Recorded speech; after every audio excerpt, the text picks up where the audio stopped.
सोच रहे हो स्लीपिंग पार्टनर के पैसे देख रहे हो तुम, 75% गवर्नमेंट का, 25% आपका। अरे भाई नहीं तो आईजी को टैक्स के पैसे देखिए। देखो सब इंडिया की कैलकुलेशन बहुत अलग होती है दोस्तों, मैं बताता हूँ। जैसे मान लो इंडिया में आप 10 करोड़ की गाड़ी खरीदने जाओगे ना, इसका क्या मतलब?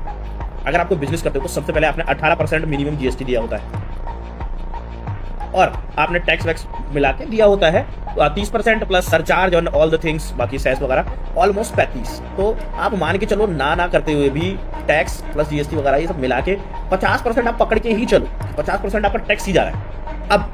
अब ध्यान से सोचो, 50% टैक्स प्लस इंडिया में कोई भी गाड़ी है उसकी प्राइस पे 100% इंपोर्ट ड्यूटी है बाहर की। तो सबसे पहले तो मान लो कोई अगर बाहर 10 करोड़ की गाड़ी है, वो यहाँ पे 20 करोड़ की हो जाती है। चलो ये तो 10 करोड़ बहुत हो गया। मान लो कोई 1 करोड़ की गाड़ी है, तो 1 करोड़ की गाड़ी अगर आप एक्चुअल कीमत है उसकी, तो सबसे पहले तो वो इंडिया में बिकती है 2 करोड़ की।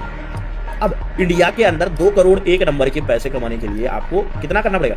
4 करोड़ आप कमाओ, 4 करोड़ में से 50% टैक्स भरो, तब आपके पास 2 करोड़ रुपए आएंगे। उससे गाड़ी खरीदो 1 करोड़ वाली, जिसकी एक्चुअल वैल्यू 1 करोड़। मतलब सीधा 75% पैसा 4 करोड़ में से 1 करोड़ की ही 75% आपका डायरेक्ट और इनडायरेक्ट टैक्स में चला जाता है। तो इंडिया में इतनी महंगी गाड़ियां खरीदने का कोई लॉजिक ही नहीं बनता। इंडिया में डिफेंडर भी मैं बोलता हूँ महंगी है, तो इंडिया में इतनी गाड़ियां, इंडिया में 4 गुना कमाना पड़ता है आपको गाड़ी खरीदने के लिए, अगर कोई विदेशी कंपनी गाड़ी खरीदो। नहीं तो आपको डबल कमा, क्योंकि 50% टैक्स तो देना ही पड़ेगा, चाहे इंडियन कंपनी की खरीदो चाहे उसकी बाहर की खरीदो, एक ही बात बराबर।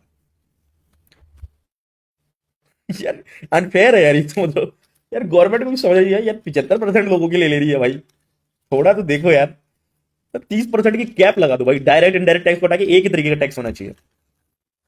दुबई में एक ही टैक्स है, सेल्स टैक्स, जो सामान मिलता है उस पर जो टैक्स है वो लगता है 5%। हो